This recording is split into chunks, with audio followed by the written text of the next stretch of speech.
ఇంకెక్కడ మాకు ఇలాంటి ఆదరణ లభించదమ్మా. అక్కడికి వెళ్తే అనేక ఆంక్షలు, పడిగాపులు. మీరు ఇలా అందరినీ సమానంగా చూసి ఇంట్లో పిలిచి కూర్చోబెట్టి మాట్లాడడం మరెక్కడా చూడలేదమ్మా. చాలా సంతోషం అంటూ ఆ గ్రామస్తులు వారి స్పందన ఆనందంగా వెలిబుచ్చారు.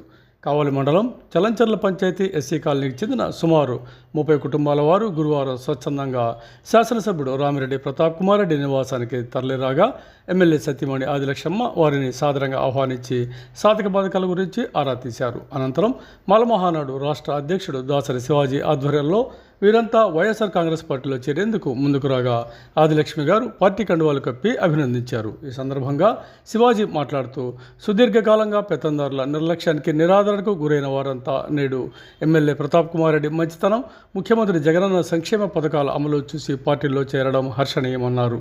గ్రామస్తుల్లో కొందరు మాట్లాడుతూ మధ్యవర్తులు, ఇతర నాయకుల ప్రమేయం లేకుండా ఎమ్మెల్యే కుటుంబం ప్రతి ఒక్కరిని సమానంగా గౌరవించి ఆదరించడం తమను ఆకట్టుకుందని చెప్పారు. పేముల కోటయ్య, జయరాజ్, మార్పూడి శ్రీహరి, బండమూడి మధుబాబు, మల్లికార్జున, మైనంపాటి అంకయ్య, మొగిలిగుండ్ల మాల్యాద్రి, దానం సూరిబాబు తదితరులు చేరడం జరిగింది.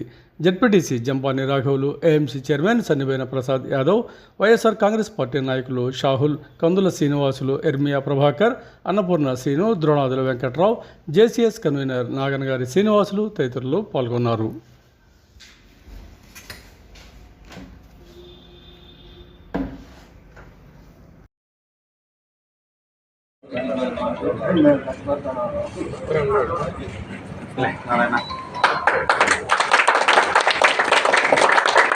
మా ఏది కూడా పనులు చేయించుకున్నంత శక్తి మాకు అమ్మగారు కానీ మాకు ఒకే కుటుంబంలో మేము ఉన్నట్టుగా ఉన్నాం.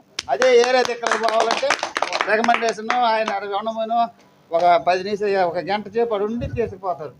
అది వాస్తవంగా జరిగేది. అది సొంత ఇంటికి వచ్చినట్టే. ఇప్పుడు ఇంట్లోకి పోయాం కదా, ఇంట్లోకి పోయి అమ్మ ఇటు సంగతి చెప్తే వచ్చి బయటకు వచ్చి మాట్లాడి సంతోషంగా అందరికీ చెప్పేసింది.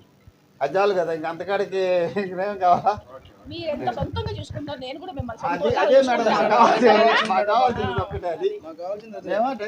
గెలిపించేదానికి మేము కృషి చేస్తున్నాము. వైఎస్ఆర్సీపీలోకి వస్తున్నాము. మేము ఆయన గెలుపు కోసం నిత్యం పాటుపడతాము.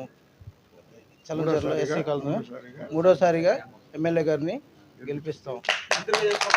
ఈరోజు చలంచర్ల గ్రామం నుంచి మా దళిత ఎస్సీ కుటుంబాలు దాదాపుగా 20-30 కుటుంబాలు గతంలో టీడీపీకి ఓట్లేసి గెలిపిస్తే మా కుటుంబాలను కూడా పట్టించుకోలేదు, మా ఇళ్ళకు కూడా రాలేదు, మా సమస్యలు పరిష్కరించలేదని ఈ రోజున చలంచర్ల కుటుంబాల నుంచి దాదాపుగా 20-30 కుటుంబాలు ఈరోజు స్వచ్ఛందంగా వచ్చి వైఎస్ఆర్ పార్టీలో చేరి ఎమ్మెల్యే గారి సమక్షంలో ఈరోజు మేము పార్టీలో పనిచేస్తాం, వైసీపీని గెలిపించుకుంటాం, ఎమ్మెల్యే గారిని 3వసారిగా గెలిపించుకొని ముఖ్యమంత్రిగా జగన్మోహన్ రెడ్డి గారిని గెలిపించుకునేంత వరకు మేము కృషి చేస్తామని ఈరోజు చలంచర్ల దళిత కుటుంబాలు దాదాపుగా 20-30 కుటుంబాలు, కోటయ్యన్న, అలాగే శ్రీహరి, సురేష్, శ్రీను, వేణు ఎంతోమంది ఈరోజు వచ్చేసి ఈ యొక్క కార్యక్రమంలో పార్టీలు చేరడం జరిగింది. రాబోయే రోజుల్లో స్వచ్ఛందంగా కష్టపడి ఎమ్మెల్యే చేసేటటువంటి అభివృద్ధి పథకాలు కానీ, ముఖ్యమంత్రి చేసేటటువంటి ఆదరణ పథకాలు కానీ రాబోయే రోజుల్లో మా యొక్క దళిత కుటుంబాలు అభివృద్ధి చెందాలంటే, మా యొక్క కుటుంబాలు బాగుపడాలంటే, మా పిల్లలు విద్యార్థులు చదువుకొని రాబోయే రోజుల్లో ముందుకు పోవాలంటే మాకు జగనన్న ముఖ్యమంత్రిగా కావాలి, అలాగే ఎమ్మెల్యేగా ప్రతాప్ అన్న గెలవాలనే ఉద్దేశం మీద ఈరోజు వీరందరూ రావడానికి అందరిగా స్వాగతంగా ఆహ్వానిస్తూ, రాబోయే రోజుల్లో మా దళిత కుటుంబాలకి, మా ఎస్సీ కుటుంబాలకి ఎమ్మెల్యేగా గారు అండగా ఉంటారని మేడం గారు చెప్పడం చాలా సంతోషం. ఈరోజు మేమంతా గట్టిగా చప్పట్లు కొడుతూ ఎమ్మెల్యేని 3వసారి గెలిపిస్తామని ఈ యొక్క సభాముఖంగా తెలియజేస్తున్నాం.